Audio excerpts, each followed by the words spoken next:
يا صباح الفضايح والأسرار اللي محدش يعرفها.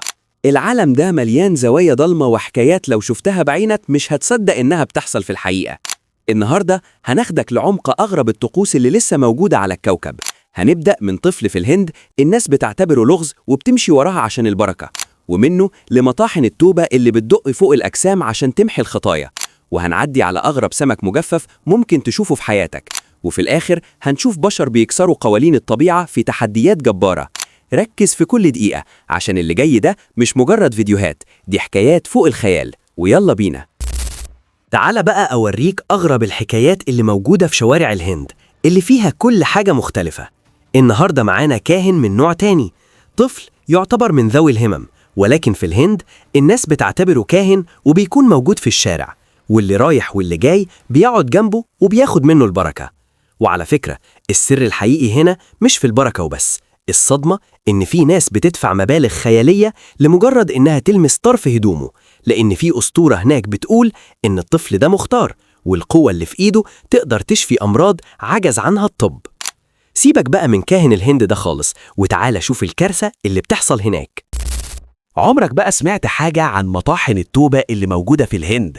الناس بتعمل حاجات بره حدود العقل تماماً.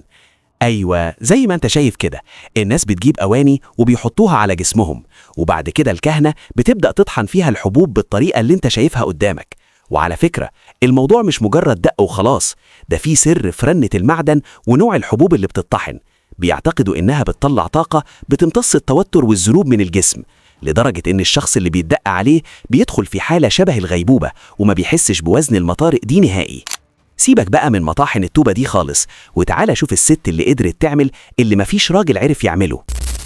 تعال بقى أوريك أغرب كاهن موجود في الهند، والكاهن اللي معانا النهاردة عبارة عن واحدة ست، ولكن الناس في الهند بيعتبروها حاجة كبيرة جدا وبيسموها كاهن القرود.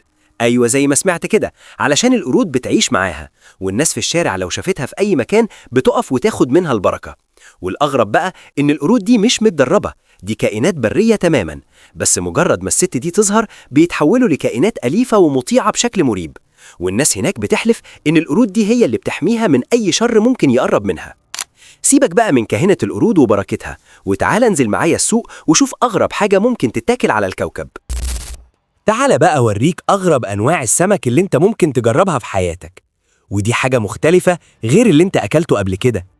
السمك ده بيعتبر مجفف وبيتباع في الهند، والصدمة هنا إن السمك ده بيقعد شهور تحت الشمس في ظروف قاسية جدا عشان يوصل للمرحلة دي.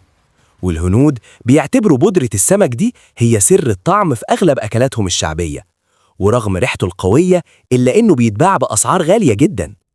سيبك بقى من ريحة السمك والأكل وتعال نشوف الرياضة اللي محتاجة قلب حديد وعضلات بتشيل جبال. عمرك بقى سمعت حاجة عن رياضة السترونج مان وتحدي قبضة هرقل؟ ودي رياضة منتشرة جدا في دول أوروبا وأمريكا ومشهورة ببطولات جاينتس لايف. وزي ما انتوا شايفين كده الموضوع مش مجرد شيل حديد، كل اللي عليك انك تمسك المقابض دي وتمنع الكرات المعدنية الضخمة انها تقع. والصدمة ان الضغط هنا بيوصل ل 200 كيلو في كل ايد، يعني اللاعب مش بس بيصارع الوزن، ده بيحارب جهازه العصبي وغريزة جسمه عشان دراعاته ما تتخلعش من مكانها. دي حرفيا معركة انتحارية بين العقل والعضلات. سيبك بقى من وحوش الحديد دول خالص وتعالى شوف الوحوش اللي بجد وقت الشدة. تعال بقى أوريك أغرب الاختبارات اللي بتعملها رجال المطافي في أوروبا، ومش أي حد بيشتغل فيها، دي وظيفة صعبة جدا وبيعملوا لها اختبارات من نوع تاني.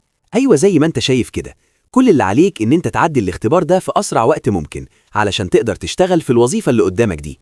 واللي ما يعرفوش كتير إن دي مش مجرد تدريبات، دي رياضة رسمية عالمية بتعلمهم إزاي يوصلوا لأعلى الأدوار بكسور من الثانية، لأن في الحقيقة تأخير ثانية واحدة في تسلق السلم أو ربط خراطيم المية معناه كارثة.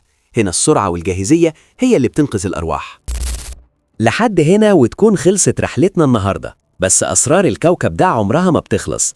احنا شفنا حاجات يمكن عقلك ما يكونش استوعبها، بس ده الواقع اللي بيحصل في كل ركن في العالم.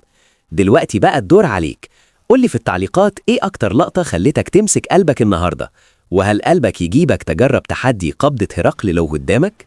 ما تنساش بقى تعمل اللايك المتين وتتابعنا عشان اللي جاي أغرب، وافتكر دايما إن الحقيقة ساعات بتبقى أغرب من الخيال.